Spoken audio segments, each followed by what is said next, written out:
স্টেজের মধ্যে নাচ করে বেজ্জতি করছে, পুরা আমাদের মিডিয়াটাকে বিকলুষিত করছে। তুমি করলে লীলা খেলা আর এডলফ খান করলে চরিত্র ঢিলা। আমার চলার পথে বিশাল বড় একটা প্রবলেম। এডলফ খান কিন্তু ভালোই বিপদে পড়ছে এই রুমি কারিমরে নিয়া। এর আগেও তার অনেক কীর্তি কারখানা আছে যে করেছে।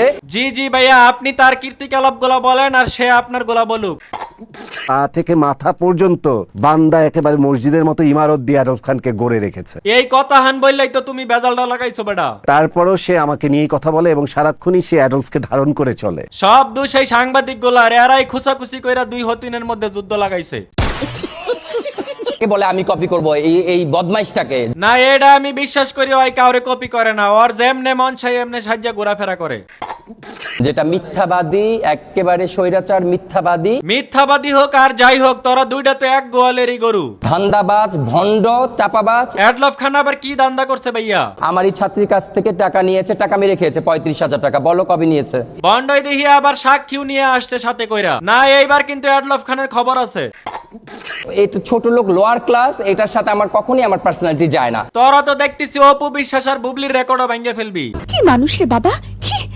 হ্যাঁ, ও হচ্ছে বাটপার, চিটার। অনেকদিন পরে সাংবাদিকরা একটা কাম করছে, দুই হতিনের মধ্যে যুদ্ধ লাগাইয়া দিছে। ওর সাথে আমার ছবিটা যখন আপনারা দেন তখন আমি কিন্তু খুব রাগান্বিত হই। এক হতিনের পাশে আরেক হতিনের ছবি দিলে রাগান্বিত হওয়াটাই তো স্বাভাবিক।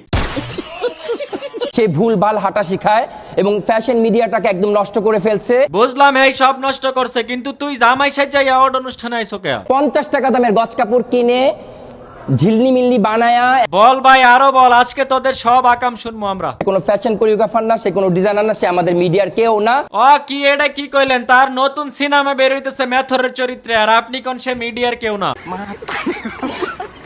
ওর সাথে কখনো আমার ছবি আপনারা দয়া করে প্লিজ দিবেন না, কারণ ওর জন্য আমার স্ট্যাটাস ডুবে যাচ্ছে। এ বেটা, তোর আবার কি এর স্ট্যাটাস? তোদের দুইটার কোয়ালিটি তো একই। নাচটাকে বেজ্জতি করে ফেলছে। আমি একজন নৃত্যশিল্পী।